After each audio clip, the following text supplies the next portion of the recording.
Hello, I'm James Comblo, President and CEO at FSC Wealth Advisors. And last night we got some breaking news on a new tax bill, one that we've heard some rumblings about for the past few months. And so we actually got something concrete last night. So I want to just jump on quick, give you a few updates from the tax bill that was passed in the House of Representatives, and let you know how it could affect your 2023 tax return, 2024, and potentially 2025.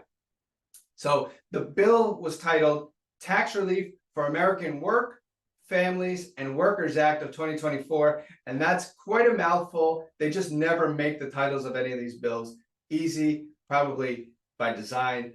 But since it was passed with bipartisan support in the House, it will now go to the Senate for approval.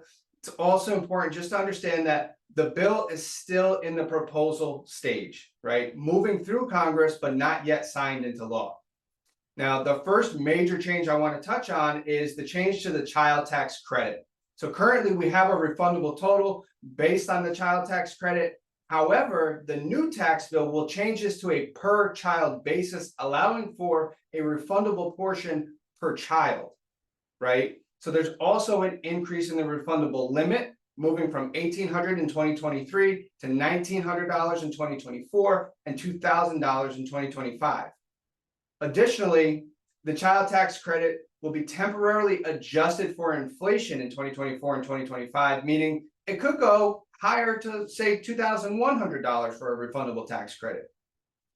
There's also a noteworthy change to the determination of earned income for that credit, right? This will allow parents to elect each year which taxable income they want to use to determine whether or not they get that credit. They could use last year's taxable income, or they can use this year's taxable income. What's going to determine that really is whichever gives you the best outcome, right? The best results for you personally.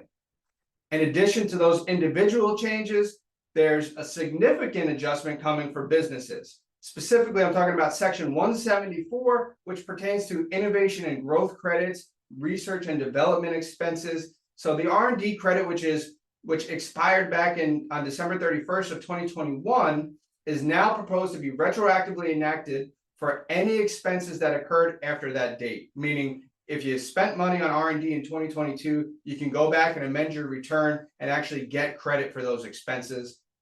And the agreement will once again allow businesses to immediately deduct the cost of their US-based research and experimentation investments instead of deducting it over a 5-year period. It will also restore their ability to immediately deduct 100% of their investment in machinery and equipment. The bill also contains relief for those affected by disasters.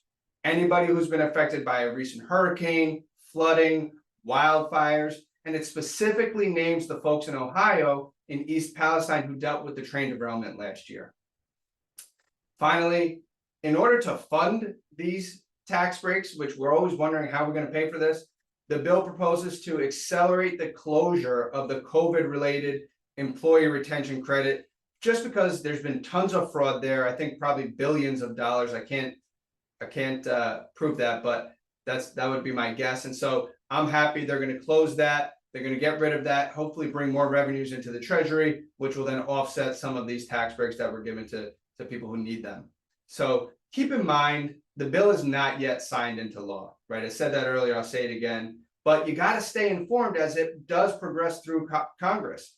If you have questions, if you need assistance, visit fscwealthadvisors.com, schedule a call with me or somebody from my team. We'll be happy to get you all the answers that you need and make sure that you're doing everything possible to have the most efficient tax return going forward. Again, I'm James Comblo, and I look forward to speaking with you soon.